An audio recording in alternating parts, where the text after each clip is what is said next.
Good evening, everyone, and welcome to Gray Man Prepping. It is time for Survival Saturday. And tonight's topic is one everybody in the city should be interested in: urban water scrounging. Not only just urban, but suburban as well. How's everybody doing out there? All righty, let me go over to the comments and see. I got a couple more coming in. Yeah. All right, so let's see. So Phelan was in early 2 hours ago. He said he'd be back for the live stream, and he's made comments. And he threw up some of the emojis there that are available to channel members. Walt said he'd check in after he gets done checking the fences and stuff. He should be back in time. Yeah, he's been checking for storm damage up there. Mark was 30. Shady Hill Homestead came in. Then Kalen came in. Everybody's chit-chatting about the different ads that are up there. That's why we have the countdown. So the ads will play at the beginning, and you don't have to worry about skipping ads. You can give me the credit for the watching the ads, and because you got 5 minutes there to 5.5 minutes to play with.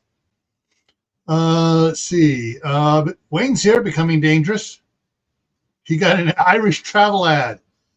I haven't seen one of those in years. I used to get them when I was doing some genealogy stuff, and I was searching in Ireland for stuff. They go, oh, he must be planning on going to Ireland. Lewis is here. It's the Marshmallow Man. And those are the ones making comments. So, hey, everyone. If you're lurking's fine. Please don't hit me up with a thumbs up and just say lurking or listening or at work. We get it. With some of the stuff that's going on nowadays, tonight's is going to be of interest to you. It's going to be a bit educational. So the first half is I'm trying to get all the information out to you, and then I'll bring people up, and then we'll start talking about other items and stuff on it as well. All right. Context of this. In between my stint as a deputy sheriff and going to Homeland Security, my brother lured me away from law enforcement to be an operating engineer at $65 an hour for 15. And I froze. So during that time, I was doing that, paid off the house, made my wife very happy. Oh, and anyways, and I learned a lot of stuff being and I got my own contractor's license, Class A general engineering contractor's license. And I learned a whole bunch of interesting facts about water lines, sewer lines, storm drains, joint trenches that most people will never, ever know unless someone imparts it to them. All right, so let's jump over here. And let's go down here. Oh, forget that. I forgot to delete that one slide. Yeah, I reused the PowerPoints. That way they stay in order on my thing. All right, so this is a valve for a water line system. All right, this is a 4-inch water line. It's got the bolted flange couplings on it, and this is one of the weird ones. You'll see them every now and then like this, but usually rather than having the fog line right out there, they'll have posts around it, to protect it and stuff. Generally, if you're smart, and you can figure out the direction the water is flowing and stuff, you can use this to get water from a quote dead water line where there's no pressure on it, but the water line's still full of pressure. And if it's going up into a building, it's like, okay, I'm going to take off. It looks like it's coming out of the ground, usually the blue side to the gray side. So you probably turn off the valve. If the water system's totally dead, you unbolt that 90-degree flange there, both sides, take it off, get your bucket or whatever under there, you turn it on, you start filling up with water. Why is it unsecured? Because in some areas, especially around business buildings and in the parking lots, they'll have it up like that. But generally, they will have a different type handle on top, and they'll have a chain through it, so you can't turn it. You know, so the punk kids can't turn it off. All right, so this is adding a valve on a water line underground. These are gate valves, big monster gate valves that go up and down. Now, if you can tell, but on the top here, it's got a big square knobby on it. That's important as we get into it later on. But this will all get backfilled, and they will put a can, what we call a can, a pipe, a thin-walled pipe around this and run it up to the surface, and they'll put in a stem valve pipe shaft in there. So it's it'll bolt onto this. They'll put the pipe down over it. It runs up. It's got a big flat washer type thing to keep it centered in the pipe. And that way, when they open up the top, they can just drop their wrench down onto a short wrench and catch it and turn it on and off.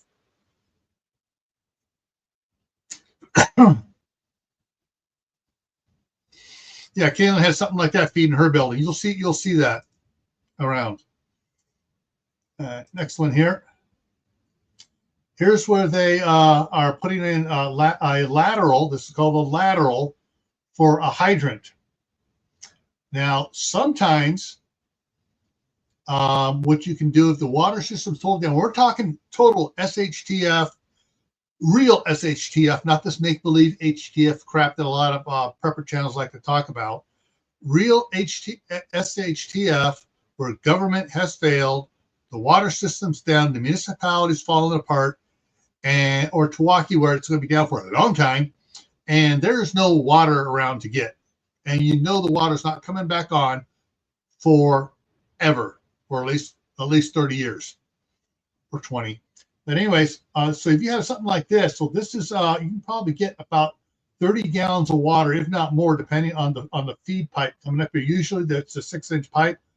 Sometimes they'll have an 8-inch pipe feeding it if it's going to be a high pressure, high volume hydrant. So if it's got the 2.5 and the 4-inch on it, it's a normal. If it's got the 2.5, 1.5, 2.5, and 4-inch is normal, or 2.5, 4-inch is normal, or 2.5, 4-inch, and 6-inch is high, and 4, 6, and 8 is high volume. And usually that if it has an 8-inch connection up there, it's got a 12-inch line feeding it. But if you turn off the feed for the hydrant, you can unbolt the hydrant and drop a little pump down in there. We'll talk about that later. So there's 30 gallons of water you can pump out of froze. So you can unbolt it, drop a pump in there, pump the water out, put the hydrant back on it, and seal it back up in case we turn the water, if by some miracle the water comes back on. The other thing too is if it is totally dead, you can, if you drop it down in there, depending on the main line, you may be able to just put the thing on there and finger tighten the hydrant back on there, and just come out and then open up the valve again. Just come out, and just drop a pump down in there and pump, big barrels full of water out of there and take it home. All right, next one here. Now, this one, being that that looks like it's about a 16-inch pipe. If it was 24-inch or longer, in this siphon down there would be a T, and the T would come up and would have what's called a siphon pump or a siphon drain on it. And that allows them to pump all the water out of there if they need to do maintenance on it without opening it up and having it flood the entire work site. One of the jobs we were working on in Walnut Creek, California, was a 88-inch diameter pipe. Yes, 88-inch diameter pipe. And every block between, they had a monster gate valve setup on that one, because a ball, I mean a ball type valve, a pivot valve, not a regular gate valve, because gate valve would have been too friggin' tall to do. And they had, for in every section they could isolate, they had a manhole type lid bolted shut on top, and next to it they had a drain pipe that went down to the bottom. And I got a picture, I got a drawing here later on, so they could drain that section of pipe, open it up, work on it, do whatever repairs, inspections they needed to do without flooding the entire area. And so, yeah, siphons are a great place to find a lot of water that people can't get to. And this is a I just had a brain fart type coupling. This is, but basically they drill a hole in the pipe, put that coupling on it. It's a rubber mat fitting all around it, and it pulls it in tight, and so the water comes out to the gate valve here, and then feeds the line. And sometimes they will have it come off like this, and then down, and have it go over to a hydrant, which means all that water down below you can siphon from a hydrant.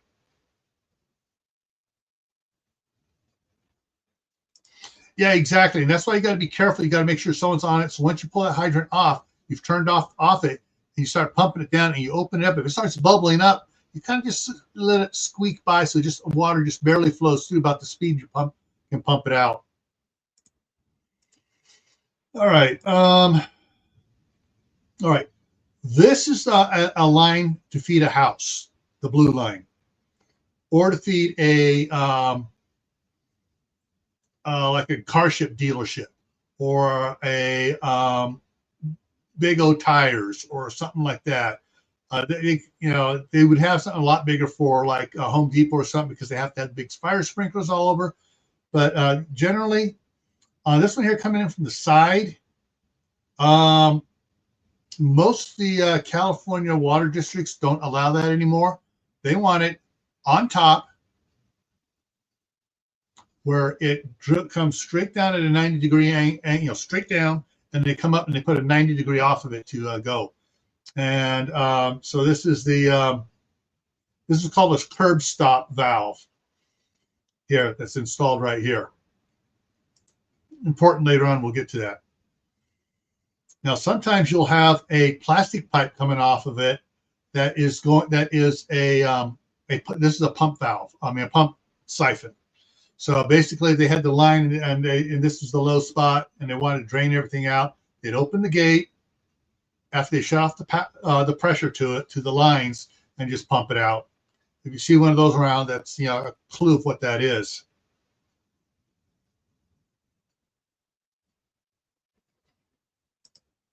Yeah. Susan Glaze here. Hey. Yeah. When you have 5-foot diameter mains, you're going to have if the municipality is smart, or has someone smart on the thing, they're going to have siphon pumps all over the place, so they can pump sections dry, so they can work on it. In the wintertime, trying to repair a broken 5-foot diameter water main is froze. If they don't pump it dry, the guys are going to be down there swimming in ice water. All right. This one, the one important one on this one here is this one off on the side here, doesn't have anything on it. That is an access point for a pump out. Also, they have another one on the side of this valve here and there, so they can do jumpering the water line in case so they need to shut these other two small ones off and replace the valve they're working on. But they want to meter the amount of water going through it. But yeah, places like this you can get into, and there's a lot of different ways to get water out of one of these boxes. And that's how you can identify one of those boxes. It's got either a single or a double street grid on it, heavy duty steel plate that's spring loaded, because otherwise you couldn't pick it up because it weighs so much. to get down in there and work on them. So if you see a big steel plate has 4 bolts in the corner, yeah, this is what it is. You got to take those 4 bolts out, and then you'll see the pivot hinge there, so it'll open up. This is a clue for everybody. This is where those I told you this, the vertical pipes or tubes that has the valve in it, the extension on it for the valve. Well, that's what these are. You pop it off, you'll see a square top of a rod there, and it'll have a little like big washer, thing to keep it centered in the pipe. That's a valve for a water line. I know in California, I know where all the water lines are, all these valves are within 20 blocks of my house. I also know where the main line is coming from the big water tank up on the hill, and how to shut everybody else off except for my house and the cop across the street.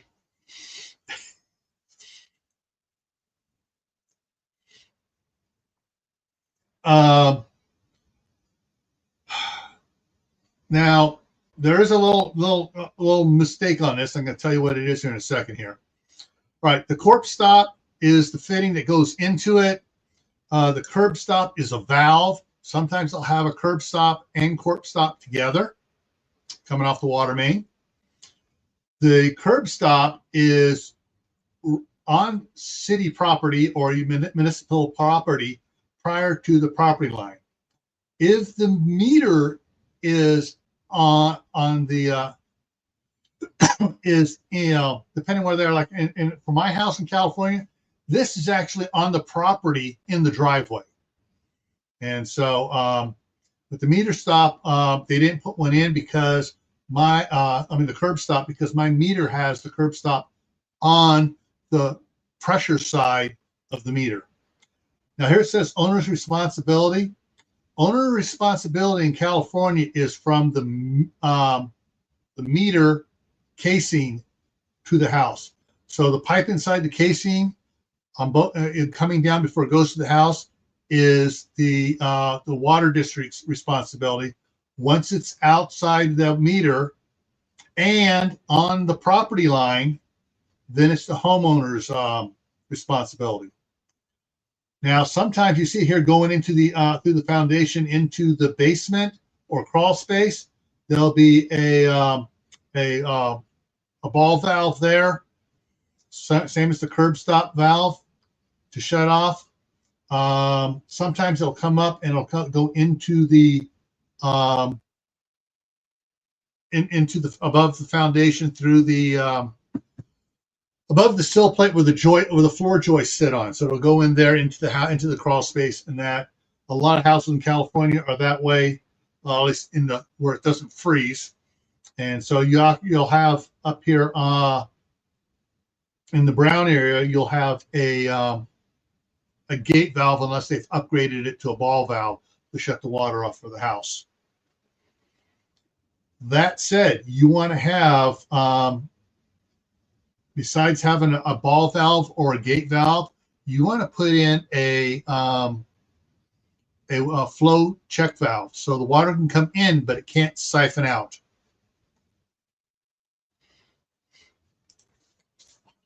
I have plenty of water. Drink up. So you want to make sure also that your house isn't going to lose all that water in your water heater when the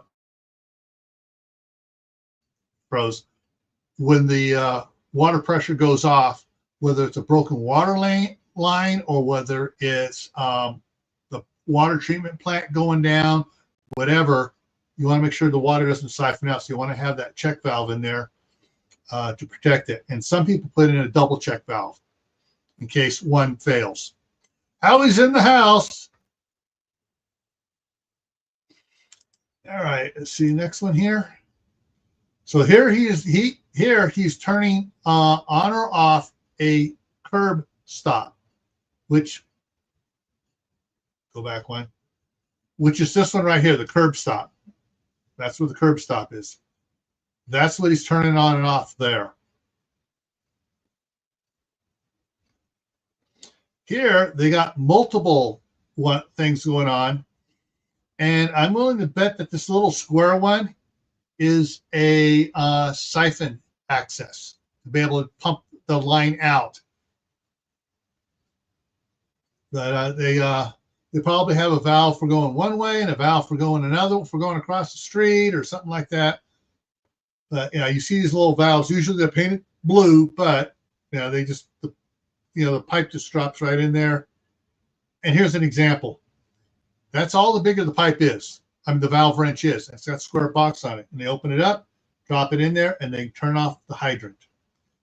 And just as a point of interest, the top piece of pipe here under the hydrant is generally, at least in California, is 12 inches or less, and it is around it. It has a notch ground out of it, so it's thinner at that point. So if it's hit by a car, it's going to break there and not damage the main pipe going down, so they can repair it in an hour or two, rather than having to bring a backhoe out there and dig everything up. Now, if it's in a sidewalk, yeah, they're still gonna have to jackhammer it out and stuff and do that, but they're not having to go down and replace that pipe going down 6 feet down.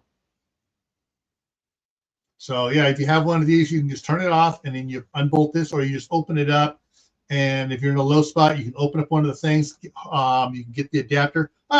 Rebel Canner's in the house. Hey, Tammy. You can get a hose adapter to it. And if you're in the low spot, you can open it up and start draining water out of it. Problem is, if you're in a low spot and it's flowing towards you, they could be sucking in crap water elsewhere into the system. That's what you got to be careful of. If you're in the low spot, that's why if I'm going to be using water for something like this, I'm going to go several blocks away and turn off all the valves to isolate all that underground water in my neighborhood away from the system, so it's not going to get contaminated. And all you got to worry about then is somebody not having a check valve on their house and having the water siphoned out of their toilet tank or somewhere else back of the line. All right, so here you're looking at a cutoff view from the side. So this is the water pipe, the big round one is the main water pipe.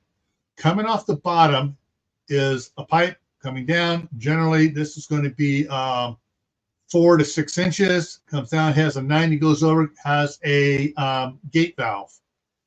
Comes over to a reducing T. So this is, say, 6 inch down, 6 inch across. It's 6 inches going up. Going down, it's 4 inches going down for a little bit to a 6 inch pipe. This is a sediment trap. So when you're pumping it out, any sediment's going to drop in there and not plug up your pump on it.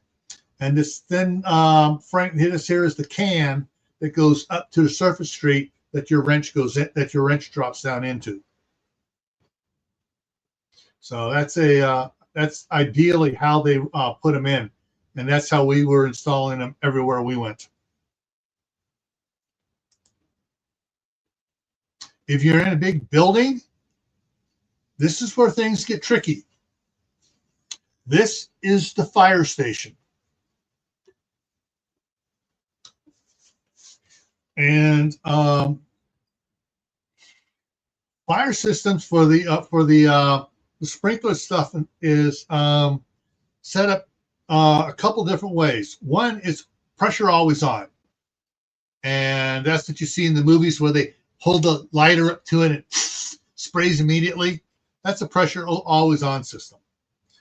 A lot of big buildings like the Empire State Building have a dry system. They got their water tanks they got 3 water tanks in the Empire State Building, and I can't remember the levels. One's on 65, I know that.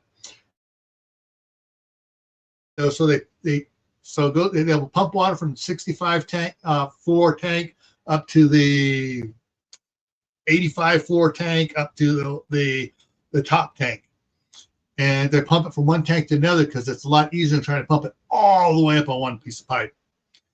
And so the building's broken up into basically little water districts. And the same thing goes, and by each tank they'll have one of these systems to charge the lines. Now, have you ever in a stairwell of a big building and you'll see the 4 or 6 inch black pipe like this with the red couplers on it going up the corner in the stairwell? That's called a stem pipe. The stem pipe, generally in most buildings, most newer buildings, is dry. Some of them do a wet stem pipe, but a dry stem pipe has less chances of corrosion, because if they never have to charge that sucker, that pipe's going to last forever. If it's a wet one, after a while, they're going to have to replace those pipes, which is why buildings are going to dry stem pipes now. And so it's like, oh, the sprinkler head, gets triggered. Well, it's a dry system, but when it gets triggered and gets open, every sprinkler is connected to this big red panel over here by electrical connection to it. Goes, oh, okay, we need to turn on.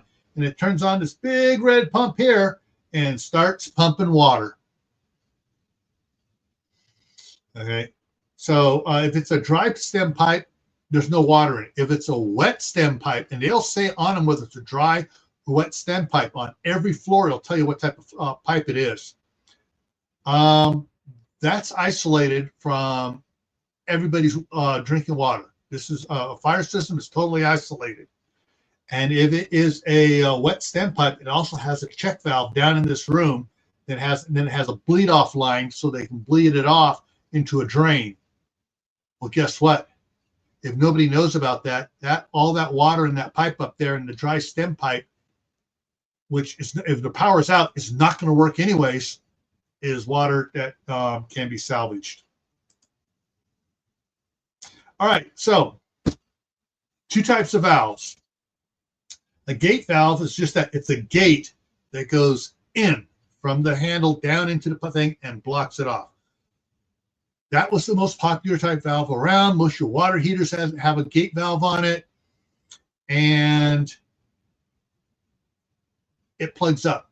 Corrosion and stuff will build up in there. Not so much when it's vertically, but when it's a horizontal, pipes running horizontally, sediment will fill up in the channel in there, and the gate can't shut all the way. A lot of them are replacing them with ball valves. Every house I've been involved with, I've replaced all the gate valves with ball valves, other than the hose bibs, and now they're making ball valve hose bibs as well. Hose bibs is what you connect your garden hose to. So this gives you I have the 2 of them on it. I've changed all my houses from this to this.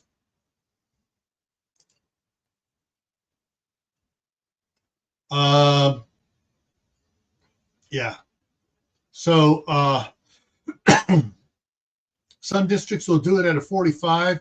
I know Contra Costa Water, Mountain View Water, East Bay Municipal Utility District, Alamo Water, Santa Rosa. I'm trying to think of all the water districts. Anyways, every one of them runs it 90 degrees on it, straight up, not 45 to the side, not flat this way, straight up and down for the corporation stop. And then they all install on the corporation stop as well a ball valve that takes a crescent wrench on it to side to turn it.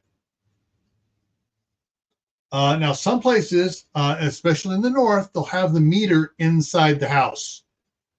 Reason being is, like here, every time the city of Basalt has to turn off the meter on one of these people that habitually say, "Oh, if I thought I paid it for the last 6 months," they'll turn if it's turned off during the winter time. They know they're going to have to replace that water meter in the springtime. Because without water, even a little bit of water flowing through it, it'll freeze up. So, and the water line's so deep that water coming up is warmer than the air around the meter anyway. So it keeps it, from places will put it in there. right above where it says entrance valve, yeah, or that's the little valve here. There's a quarter turn ball valve for turning it off. If the city turns off the water for this, they'll turn off the curb stop. They'll do it at the curb stop and put a lockout in there so they can't, no one can put a thing down and turn it back on. This is one where the water meter is buried outside the house.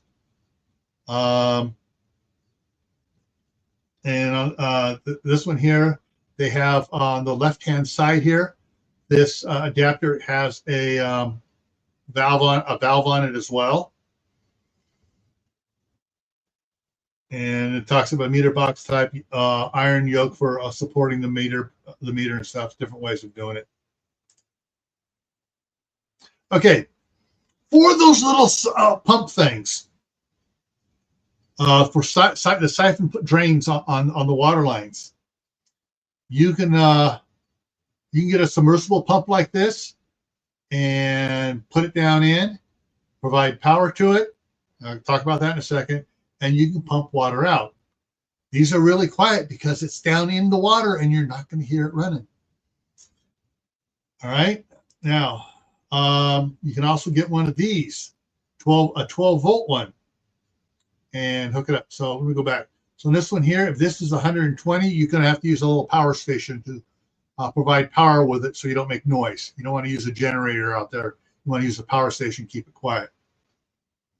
This one takes a little 12-volt one. You can get these at Harbor Freight, Home Depot, Lowe's, just about anywhere, you know. And it takes different type fittings on it. Some come with they'll come with female 3/4 inch iron pipe thread, and they'll supply the brass adapters from 3/4 inch iron pipe to 3/4 inch garden hose.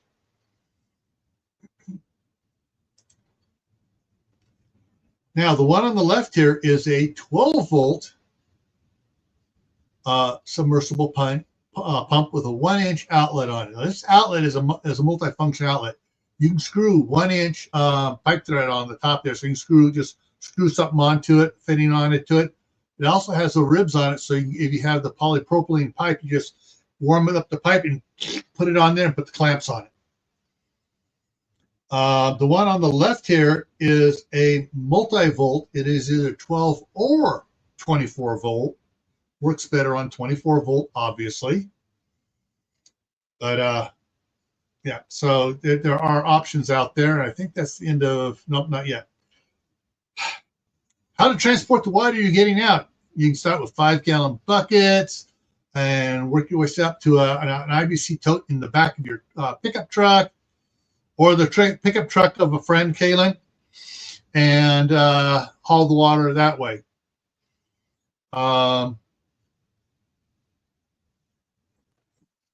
Oh, Geeky Gardens here. Oh, yeah. Yeah, there are some storms hitting Louisiana and states on either side, into Texas a little bit, and there's Alabama on the other side. Yeah, there's a big old ugliness thing I saw there. I couldn't grab the picture for it. Granny Karen, how you going? So yeah, you want to have some way of transporting the water you're salvaging, you're scrounging. All right, so I wanted the first half here to be on something nobody knows. Most people, I would say 99.9% of people don't know about all the water that is trapped underground when the power goes out in the pipes, and ways you can get to it. And you'll need ways to get that water home. And I think that's the last one. Yeah. All right, so now I'm going to drop the link. 8.8 pounds per gallon. Let me get this off over here. I got a bunch of notifications popping up there. And pin message. All right, message is pinned. Yeah, there are several ones that are tracking the storms down there in the Gulf of Mexico, around the Gulf Coast states, and specifically Louisiana. It's Alabama right next to Louisiana. Whatever one's on the east side of Louisiana, that state line is the center of this storm thing that's sitting on the map that's sitting over there. Hey, Mark. Hey.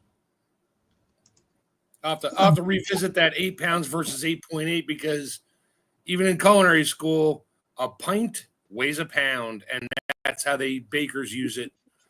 And that's whatever. Yeah. I'll look into it. Yeah, I've looked at. I went 3 different places and finally to get it set up because it's now in all Homeland Security stuff that water weighs 8.8 pounds because we found it on the scientific journal thing for it. Does that include the container? I don't know. No, that's less container. Okay. Well, remember that when you're trying to load your pickup truck and you got a 200-gallon tote. And you got 275 gallons, or if you got the 330-gallon one, yeah. Yeah, and then you got the slosh factor if it's not full. So you hit the brakes and it shoves you through the intersection into the car in front of you. Yeah. Hey, Lewis. Hey. Yeah, so did I get this? Did I save the other one? Yes, I did. Yeah, but you were talking about check valves and backflow coming out of houses. Yeah. Every house by code around here, no, there is a built-in backflow because they don't want non-potable water getting sucked into the mains. Yeah. And that's code. But that code is a recent code. If your house has not been updated or worked on, a lot of the older houses don't have it in there.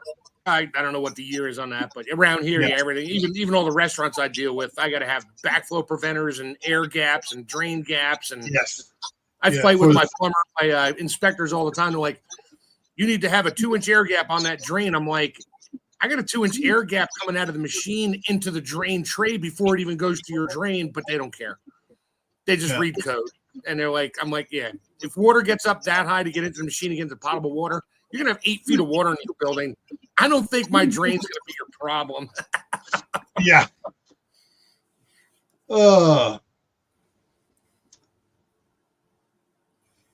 Yeah. The other thing to consider on transporting is the noise you're making transporting or the strain on your body carrying it. Mm-hmm. Even if you're carrying the bricks, the 2.5 or 3 gallon water bricks, that's still, the 3 gallon water brick, you're looking at about like 27 pounds, 26, 27 pounds. You're better off carrying 2, one in each arm, one in each hand to keep your center balance straight versus 1 and having to cock off to one side to counterbalance that weight. Either that or you get yourself a nice piece of wood you can use. You wrap padding on, use it as a yoke, and just let it hang on that. That way, your hands are just kind of guiding and keeping it from swinging. Wait, I just bounce it on my head. I'm good. I actually was, when I pulled pictures up for this, there was a picture of someone with the big band going over it and had they had the big ceramic jar thing, like about a 10-gallon jar on their back with a strap and everything on it and stuff. Strap in their forehead. Yeah. And the forehead was to keep it from leaning backwards, but it was sitting on a thing. They'd set it up on this like a backpack that had just a flat thing on it. So they put that on, and they put the jar on there. Then they wrap the thing around so it doesn't tip off when they do anything. I've seen, is there a way where you can pump out water without electricity? Okay. Yes, there is. There are several manual pump systems you can get, but it depends on how deep down your thing is you're going to be pumping the water from. These underground pipes can be anywhere from 6 feet down to 20 feet down. And basically, it's just like the old-fashioned sink pump. It's got a shaft that goes down, and it has the flapper valves at the bottom, so it pumps it up. Now those big IBC totes you got that come in the metal cage, the white ones. You can build a trailer for that, so it's sitting up on wheels. To pull with something. and you can have it with one of those non-electrical pumps filling it up, so you don't have to do the backbreaking work. All right. The problem is how deep it is. The deeper it is, you're going to have a submersible pump unit to pump it out. If it's 6 feet or 5 feet deep, the water line, one of those little electric ones can do it, or you can do the hand crank ones if it's a good solid built hand crank pump that will lift that far. Because when it gets so far down, the hand crank one, the suction pressure just bleeds by and it won't lift it.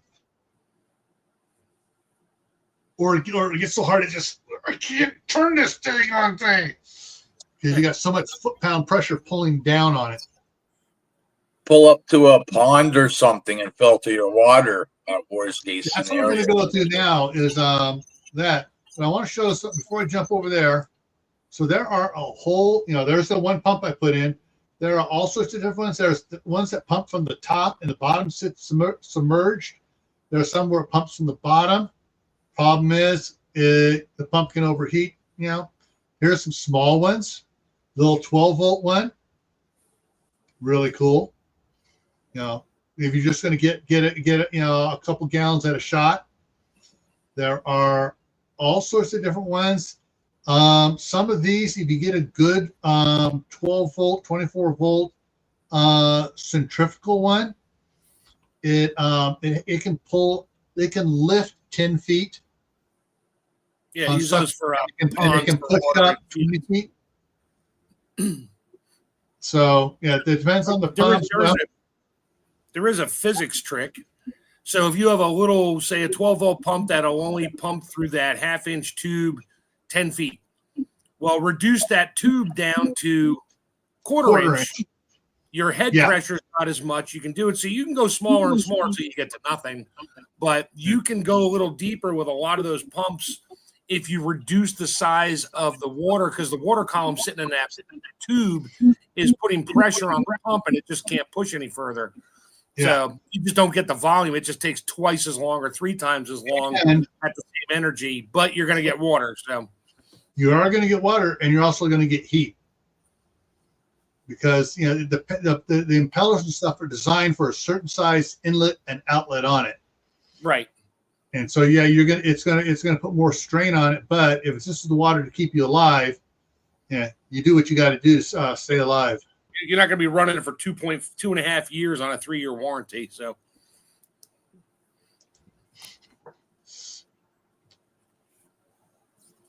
that's where you use a solar distiller to get the water out of that into a collection bottle, and then you scrape all that salt up later on as it builds up. Now you have your salt to sell to people. It's like in my cabin, the stream from where my cabin is to the top of the stream when it's at normal level is about 10 feet, but it's 150, 200 feet away. But the water table, because I'm at the bottom of the valley, the water table is only down like 7, 8 feet. Yeah. So I already have a hand pump with 12 foot of pipe to go down in there just to get water. Yeah, I'll filter it and do what I got to do, but I can shower with it. I don't care. Yeah.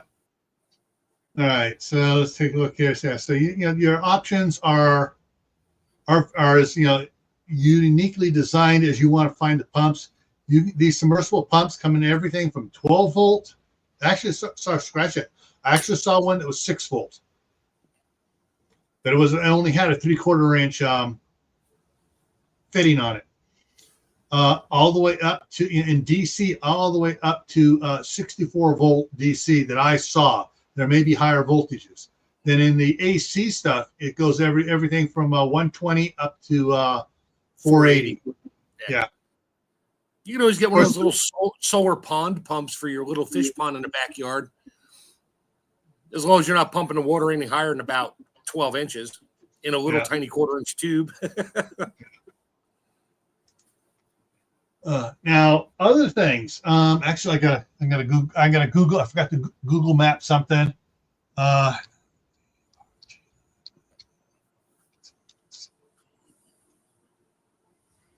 Okay, got to get the map up here to show you something. Yeah, come on, computer. Let's work. No, I want to open in maps. I wish Google would stop opening that fake map thing and actually give you real maps. That's no fun. Okay, okay. I'm moving again. Okay, so all right, Martinez, the county seat of Contra Costa County. Let's go zooming in here over towards the. Well, there's Avon Refinery. There's Port Chicago, which the ships blew up in World War II, which also has a refinery out there. But we're going to go down here to the Chevron. Okay, the Chevron refinery. There we go over here. So we got all the Chevron, all the Chevron refinery here. Here we go. Back by Bill's Ace Hardware.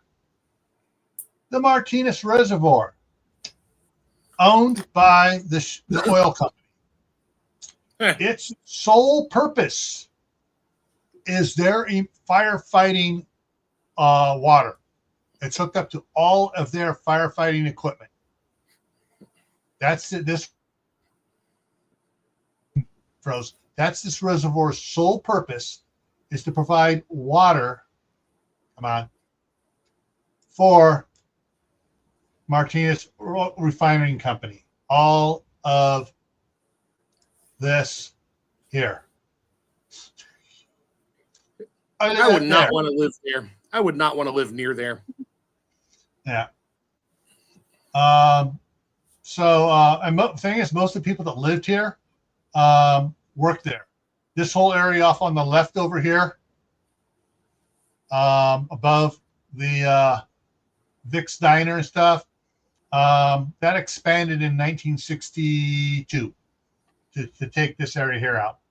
But this reservoir here, they have stocked it with fish. It's you just make a phone call and say, hey, can I go fishing today? And get permission. And they put your name on the list to go fishing. Private thing, the California game warden for you, whatever, are not allowed to come in there because it's private. And you are a guest of the refinery while you're fishing there. Really cool. But so that so some places will have, some industrial places will have a reservoir like this, and they keep that water clean because it's got to go into fighting fire, and they don't want to have chemicals going in to fight fire. So they keep this clean. So we got one of those. I live out in the country, and the Grand River. It's I don't want to say a major river, but it gets built up like in the springtime and when there's a lot of rain. Yeah. And what will happen is those reserve ponds, just like that, will help take on some of that extra water, and then as the water level recedes, it recedes. Okay, now, what do you see here? You see, this green area here is Viano's Vineyards. But I see a couple creeks, and I see some other water supplies. But so we're going to zoom in here to Highland Hills Park.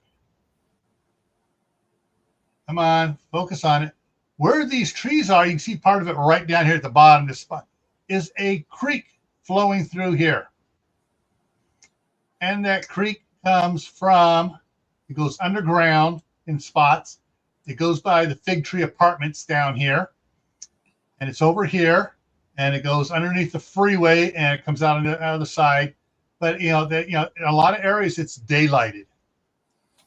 And they try to keep the storm drains from flowing into this creek because it has protected Delta smelt? Crawdads or something in there.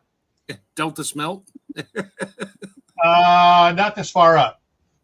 All right, now it comes over here, and it's here. It's still daylighted as it goes back behind these houses. And then it goes under, and then it's daylighted back down here. I know because I used to play in it all the time. Oh, wait a minute. Yeah, I know it because oh, there's the staff sergeant right over here. Yeah, there's my house.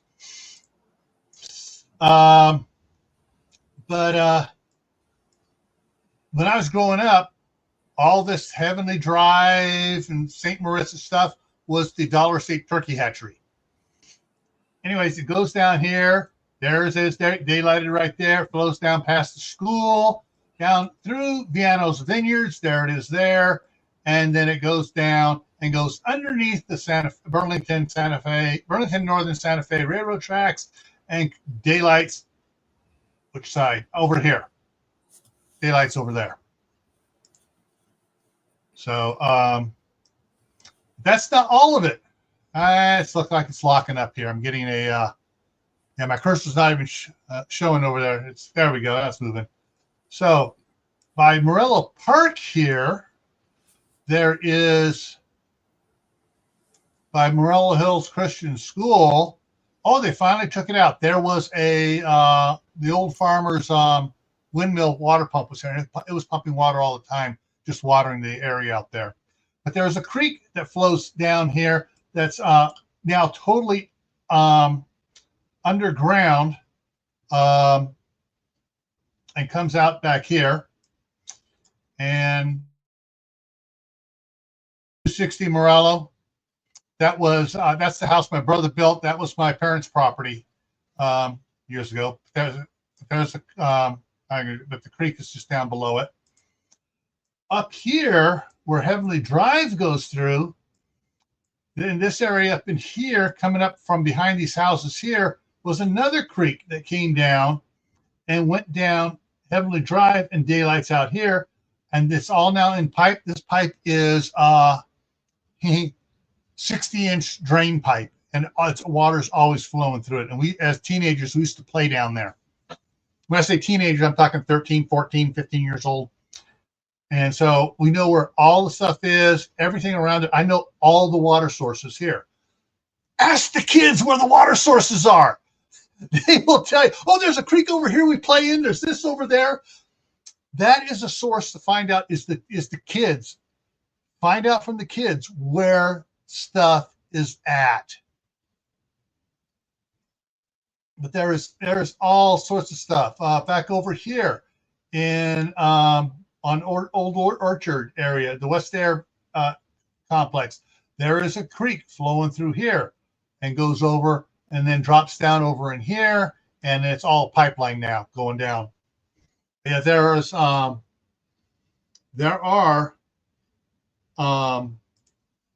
some areas that are just, they have all the creeks around. Unfortunately, some of the unscrupulous developers, then we just tied into it, and they're going back and having to divert storm drains from the creek. So, and here's something new. Let's see if I can find it, if they got it in here. Let me go do some. Oh, yeah. Okay, it's under construction. So, you've heard me talk about friends of mine, Kathy Eccles, who is the head of the horticulture department at Diablo Valley College. They've sold the property. And so this big one, right, going to zoom in out of there, that was their 10 acres.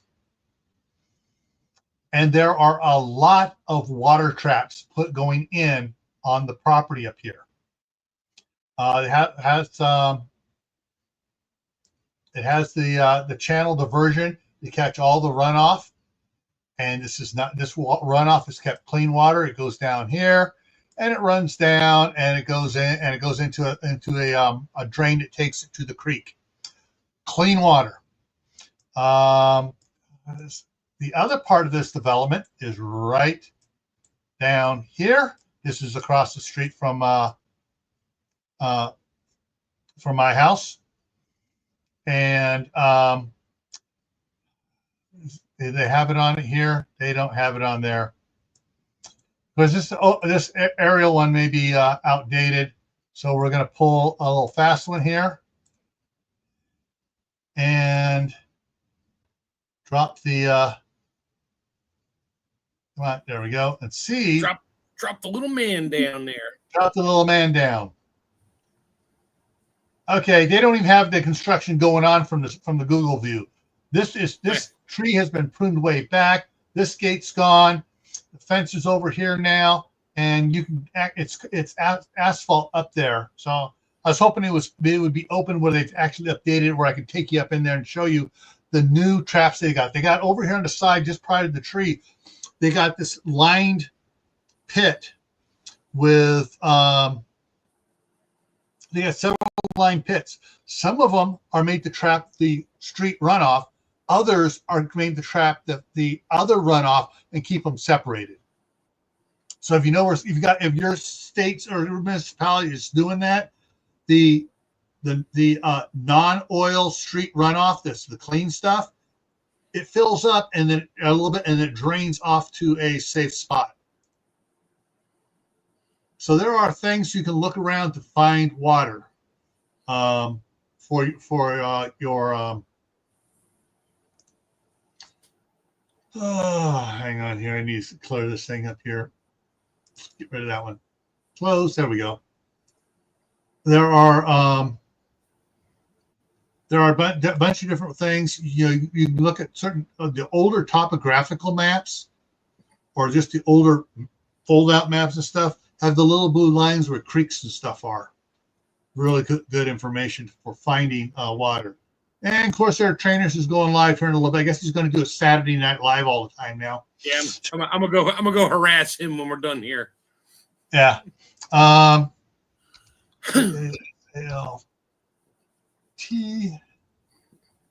for me, I have, and I've put some, and I designed things for my property here to trap water. Okay, so basalt. Let's see, this line right here's a canal here. Here's an irrigation canal here. There's another irrigation canal coming over this way here. I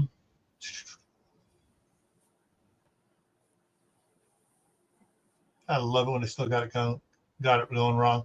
So where these trees, where the trees were, these trees are no longer here. That's my 30 cords of firewood. The canal, you can barely see it. Right up over here, it's black line right there. Comes along there.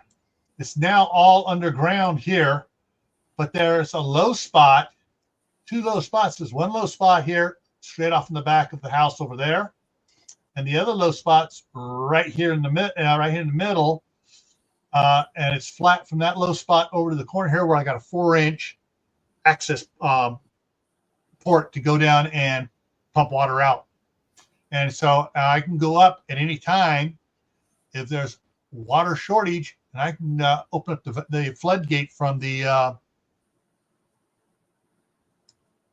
There's also, it's the summertime. These two irrigation ditches are going too. The Snake River. I can pull water, open up the gate from the Snake River, and give us all water for a day, and say, "All right, everybody, fill up."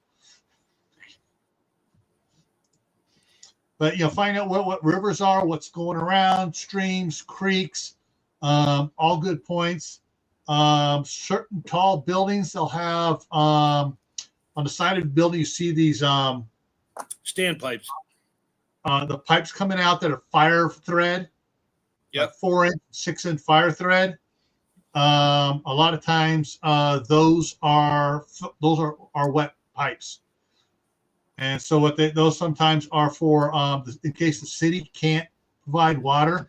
In that building is a huge water tank, and so that's what those are for. So the fire department can hook up and fight the fire. Yeah, and Steve just went live over on Corsair Trainers. Just remember, if you're going to store water in a tank, and it's one of those white IBC type totes, either cover it up with a tarp or paint it, because once the sun hits it, it's going to grow algae like you would not believe. Yeah. Which means you're going to have to chemically treat it with bleach or the chloramine they use for treating the water pipes. Then you have to get the fish tank dechlor stuff to make it safe again. Yep. Hey, Glenn, how's it going?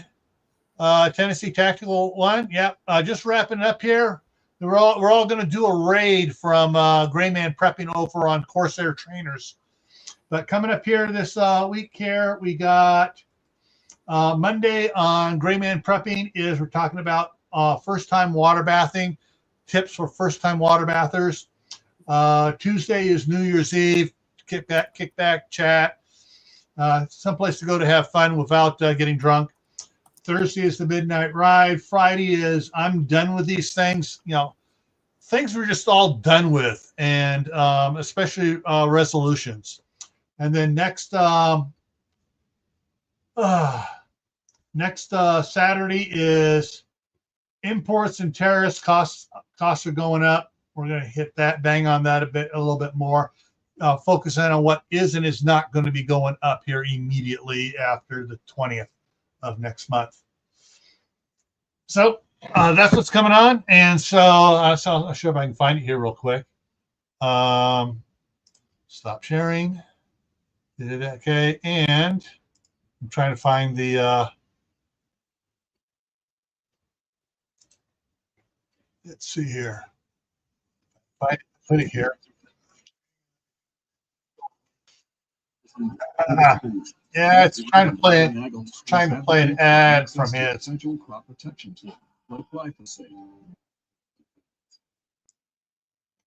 Everything's going nuts here.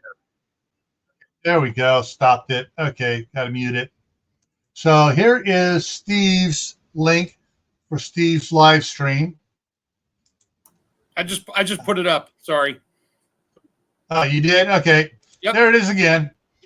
All right, so guys, head on over there and make sure you say love raid from Gray Man Prepping.